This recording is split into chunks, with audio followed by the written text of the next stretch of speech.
भोगवती नाम की एक नगरी थी। उसमें राजा रूपसेन राज करता था।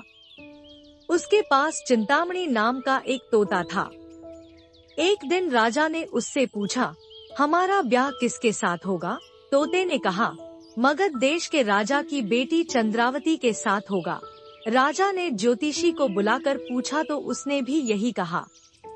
उधर मगध देश की राजकन्या के पास एक मैना थी। उसका नाम था मदन मंजरी। एक दिन राजकन्या ने उससे पूछा कि मेरा विवाह किसके साथ होगा, तो उसने कह दिया कि भोगवती नगर के राजा रूपसेन के साथ। इसके बाद दोनों को विवाह हो गया। रानी के साथ उसकी मैना भी आ गई। राजा रानी ने तोता मैना का ब्याह करके उन्हें एक पिंजरे में रख दिया। एक दिन की बात की तोता मैना में बहस हो गई। मैना ने कहा, आदमी बड़ा पापी, दगाबाज और अधर्मी होता है। तोते ने कहा, स्त्री झूठी, लालची और हत्यारी होती है। दोनों का झगड़ा बढ़ गया तो राजा ने कहा, क्या बात है, तुम आपस में लड़ते क्यों हो? मैना ने कहा, महाराज, मर्द बड़े बुरे होते हैं। इसके बाद मैना ने एक कहानी सुनाई। इलापुर नगर में महाधन नाम का एक सेठ रहता था। विवाह के बहुत दिनों के बाद उसके घर एक लड़का पैदा हुआ। सेठ ने उसका बड़ी अच्छी तरह से लालन पालन किया, पर लड़का बड़ा होकर जुआ खेलने लगा। इस बीच सेठ मर गया। लड़के ने अपना सारा धन जुए में खो दिया। जब पास में कुछ न बचा तो वह नगर छोड़कर चंद्रपुरी नामक नगरी में जा पहुंचा। वहाँ हेमगुप्त नाम का साहूकार रहता था। उसके पास जाकर उसने अपने पिता का परिचय दिया और कहा कि मैं जहाज लेकर सौदागरी करने गया था। माल बेचा, धन कमाया, लेकिन लौटते में समुद्र में ऐसा तूफान आया कि जहाज डूब गया और मैं जैसे तैसे बचकर यहाँ आ गया। उस सेठ के एक लड़की थी रत्नावती। सेठ को बड़ी खुशी हुई कि घर बैठे इतना अच्छा लड़का मिल गया। उसने उस लड़के को अपने घर में रख लिया और कुछ दिन बाद अपनी लड़की से उसका ब्याह कर दिया। दोनों वहीं रहने लगे। अंत में एक दिन वहाँ से विदा हुए। सेठ ने बहुत सा धन दिया और एक दासी को उनके साथ भेज दिया। रास्ते में एक जंगल पड़ता था। वहाँ आकर लड़के ने स्त्री से कहा, यहाँ बहुत डर है, तुम अपने गहने उतारकर मेरी कमर में बांध दो। लड़की ने ऐसा ही किया। इसके बाद लड़के ने कहारों को धन देकर डोले को वापस करा दिया और दासी को मारकर कुएं में डाल दिया। फिर स्त्री को भी कुएं में पटककर आगे बढ़ गया। स्त्री रोने लगी। एक मुसाफिर उधर जा रहा था। जंगल में रोने की आवाज सुनकर वह वहाँ आया, उसे कुएं से निकालकर उसके घर पहुँचा दिया। स्त्री ने घर जाकर माँ बाप से कह दिया कि रास्ते में चोरों ने हमारे गहने छीन लिए और दासी को मारकर मुझे कुएं में ढकेलकर भाग गए।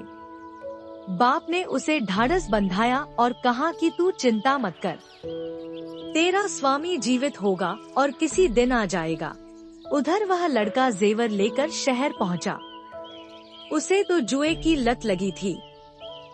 वह सारे गहने जुए में हार गया। उसकी बुरी हालत हुई तो वह यह बहाना बनाकर कि उसके लड़का हुआ है, फिर अपनी ससुराल चला। वहाँ पहुँचते ही सबसे पहले उसकी स्त्री मिली। वह बड़ी खुश हुई। उसने पति से कहा, आप कोई चिंता न करें, मैंने यहाँ आकर दूसरी ही बात कही है। जो कहा था वह उसने बता दिया। सेठ अपने जमाई से मिलकर बड़े प्रसन्न हुए और उन्होंने उसे बड़ी अच्छी तरह से घर में रखा। कुछ दिन बाद एक रोज जब वह लड़की गहने पहने सो रही थी, उसने चुपचाप छुरी से उसे मार डाला और उसके गहने लेकर चंपत हो गया। मैना बोली, महाराज, यह सब मैंने अपनी आँखों से देखा। ऐसा पापी होता है आदमी। राजा ने तोते से कहा, अब तुम बताओ कि स्त्री क्यों बुरी होती है। इस पर तोते ने यह कहानी सुनाई।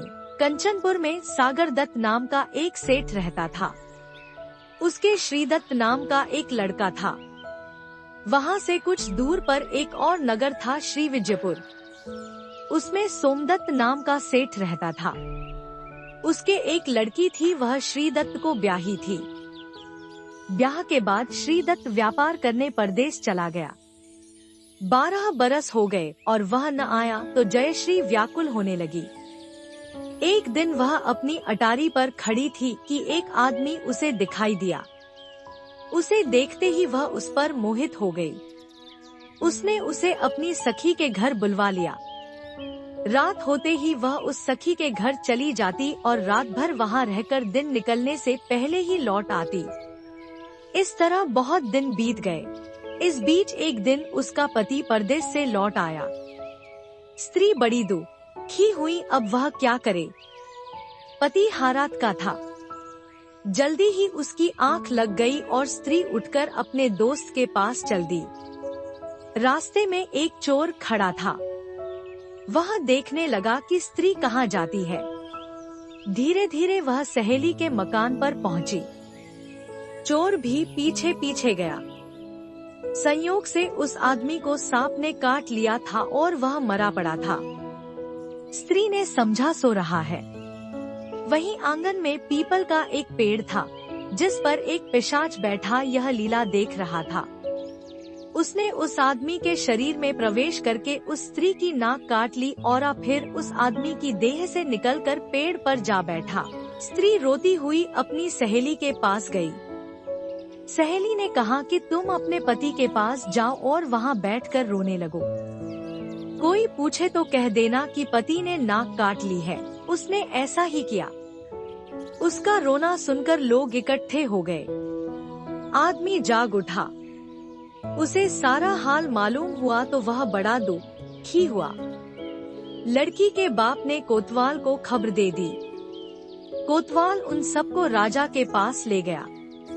लड़की की हालत देखकर राजा को बड़ा गुस्सा आया। उसने कहा, इस आदमी को सूली पर लटका दो। वह चोर वहां खड़ा था। जब उसने देखा कि एक बेकसूर आदमी को सूली पर लटकाया जा रहा है तो उसने राजा के सामने जाकर सब हाल सच सच बता दिया। बोला, अगर मेरी बात का विश्वास न हो तो जाकर देख लीजिए, उस आदमी के मुंह में स्त्री की नाक है। राजा ने दिखवाया तो बात सच निकली। इतना कहकर तोता बोला, हे राजा, स्त्रियां ऐसी होती है। राजा ने उस स्त्री का सिर मुंडवाकर गधे पर चढ़ाकर नगर में घुमाया और शहर से बाहर छुड़वा दिया। यह कहानी सुनाकर बेताल बोला, राजा बताओ कि दोनों में ज्यादा पापी कौन है। राजा ने कहा, स्त्री। बेताल ने पूछा, कैसे? राजा ने कहा, मर्द कैसा ही दुष्ट हो, उसे धर्म का थोड़ा बहुत विचार रहता ही है, स्त्री को नहीं रहता, इसलिए वह अधिक पापिन है। राजा के इतना कहते ही बेताल फिर पेड़ पर जा लटका। राजा लौट कर गया और उसे पकड़ कर लाया। रास्ते में बेताल ने 5वीं कहानी सुनाई।